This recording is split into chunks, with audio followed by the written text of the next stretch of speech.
ইরানে যুক্তরাষ্ট্র ও ইসরায়েলের হামলা এবং তেহরানের পাল্টা পদক্ষেপের মধ্যে বেশ কয়েকটি আরব দেশ তাদের আকাশপথ ও সমুদ্রপথ বন্ধের ঘোষণা দিয়েছে।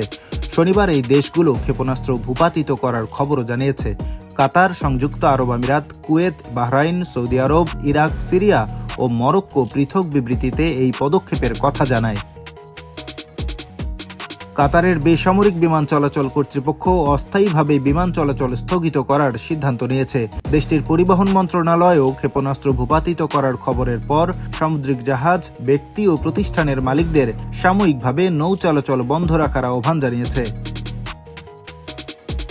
সংযুক্ত আরব আমিরাতের সাধারণ বেসামরিক বিমান চলাচল কর্তৃপক্ষ একটি ব্যতিক্রমী সতর্কতামূলক ব্যবস্থা হিসেবে দেশটির আকাশপথ অস্থায়ী ও আংশিকভাবে বন্ধ ঘোষণা করেছে। দেশটির রাষ্ট্রীয় সংবাদ সংস্থা WAM জানায়, এই অঞ্চলের ক্রমবর্ধমান নিরাপত্তা পরিস্থিতির মধ্যে ফ্লাইট ও কর্মীদের নিরাপত্তা এবং জাতীয় ভূখণ্ড রক্ষা করাই এই পদক্ষেপের লক্ষ্য।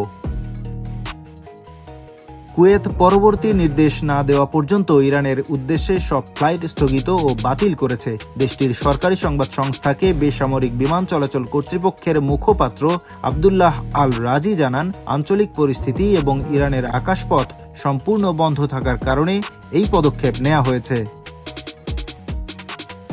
বাহরাইনের বেসামরিক বিমান চলাচল বিষয়ক কর্তৃপক্ষ জানিয়েছে, তাদের এবং প্রতিবেশী কয়েকটি দেশের আকাশপথ বন্ধ থাকায় বাহরাইন আন্তর্জাতিক বিমানবন্দরের ফ্লাইটগুলো অন্য পথে চালিত, বাতিল বা সময়সূচি পরিবর্তন করা হতে পারে।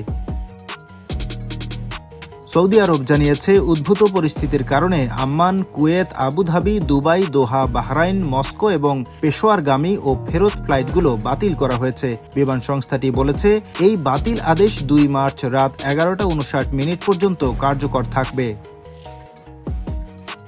ইরাকের পরিবহন মন্ত্রণালয় দেশটির আকাশপথ বন্ধ ঘোষণা করেছে।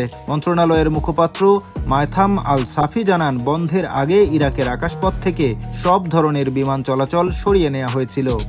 সিরিয়ার বেসামরিক বিমান চলাচল ও বিমান পরিবহন কর্তৃপক্ষ জানিয়েছে, শনিবার দুপুর 12টা থেকে দক্ষিণের আকাশপথগুলো 12 ঘন্টার জন্য অস্থায়ীভাবে বন্ধ থাকবে। মরক্কোর রয়্যাল এয়ার মারক কয়েকটি দেশের আকাশপথ বন্ধ থাকায় মধ্যপ্রাচ্যের কিছু ফ্লাইট বাতিলের ঘোষণা দিয়েছে। এর আগে শনিবার জর্ডান, ইরাক, কাতার, বাহরাইন, কুয়েত এবং সংযুক্ত আরব আমিরাত এই 6টি আরব দেশে বিস্ফোরণ, ক্ষেপণাস্ত্র ভূপাতিত করা, 3 জন নিহত এবং বেসামরিক নাগরিকদের সরিয়ে নেয়ার খবর পাওয়া যায়। এই অঞ্চলে যুক্তরাষ্ট্রের উল্লেখযোগ্য সামরিক উপস্থিতি রয়েছে। বাহরাইনের মানামায় মার্কিন নৌবাহিনীর 5ম নৌবহরের সদর দপ্তর এবং কাতারের দোহায় আল উদিদ বিমান ঘাঁটি অবস্থিত।